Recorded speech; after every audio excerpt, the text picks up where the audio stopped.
மேட்டுரசுவம்பாளையம் ஊராட்சியை நகராட்சியுடன் இணைக்கக்கூடாது. வாழவந்தியான் சரவணன் தமிழக அரசுக்கு வலியுறுத்தல். காளிங்கராயன் தினத்தை முன்னிட்டு வாழவந்தியான் சரவணன் காளிங்கராயன் சிலைக்கு மாலை அணிவித்து மரியாதை செலுத்தினார். வணக்கம். இன்றைய செய்திகள். ஈரோடு மாவட்டம் காளிங்கராயன் அணைக்கட்டில் அமைந்துள்ள காளிங்கராயன் சிலைக்கு காளிங்கராயன் 744வது தினத்தை முன்னிட்டு காளிங்கராயன் சிலைக்கு வாழவந்தியான் சரவணன் தலைமையில் மாலை அணிவித்து மரியாதை செலுத்தினர். இந்நிகழ்வில் மாநில ஒருங்கிணைப்பாளர்களான வழக்கறிஞர் பாஸ்கரன், ஜெகன், கவுந்தி மணி, ராமகார்த்தி, மதன் மாசி ஆகியோர் முன்னிலையிலும் மாவட்ட பொறுப்பாளர்களான கரூர் சாம்ராட் ரவிக்குமார், நாமக்கல் கணேஷ்குமார், ஈரோடு கிழக்கு மாதேஷ், மார்த்தாண்டம் ஆனந்தகுமார், குழந்தைசாமி உள்ளிட்ட ஈரோடு மாவட்டத்தை சார்ந்த அனைத்து நிர்வாகிகளும் உறுப்பினர்களும் பெருந்திரளாக கலந்து கொண்டு காளிங்கராயன் சிலைக்கு மாலை அணிவித்து மரியாதை செலுத்தினர். தொடர்ந்து செய்தியாளர்களுக்கு பேட்டியளித்த வாழவந்தியான் சரவணன், எங்கள் கட்சி பதிவு செய்த பிறகு எங்களுடைய கொள்கைகள், கோட்பாடுகள் அனைத்தும் வெளியிடுவோம்.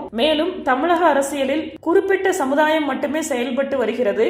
ஆனால் எங்களுடைய ஒருங்கிணைப்பு அனைத்து சமுதாயத்திற்கானதாக இருக்கும். அனைத்து சமுதாயமும் அனைத்து சலுகைகளும் பெற வேண்டும் என்பதை வலியுறுத்தி எங்கள் ஒருங்கிணைப்பு இருக்கும். மேலும் 2026 சட்டமன்ற தேர்தலில் நிச்சயம் கூட்டணியுடன் தான் செயல்படுவோம் எனவும் கூறினார். தொடர்ந்து பேசுகையில், மேட்டுரசுவம்பாளையம் ஊராட்சி நகராட்சியுடன் இணைப்பதற்கு பொதுமக்கள் கண்டனம் தெரிவித்து வருகின்றனர். இதை நாங்களும் அவர்களுக்கு ஆதரவாக இணைக்க கூடாது என்பதை தமிழக அரசுக்கு வலியுறுத்துகிறோம். மேலும் காளிங்கராயன் அணைக்கட்டில் அனைத்து நாட்களிலும் பொதுமக்கள் வந்து செல்ல அனுமதி வழங்க வேண்டும் என்று தமிழக அரசை கேட்டுக்கொள்கிறோம் எனவும் கூறினார். ஈரோடு செய்தியாளர் யோகேஸ்வரி.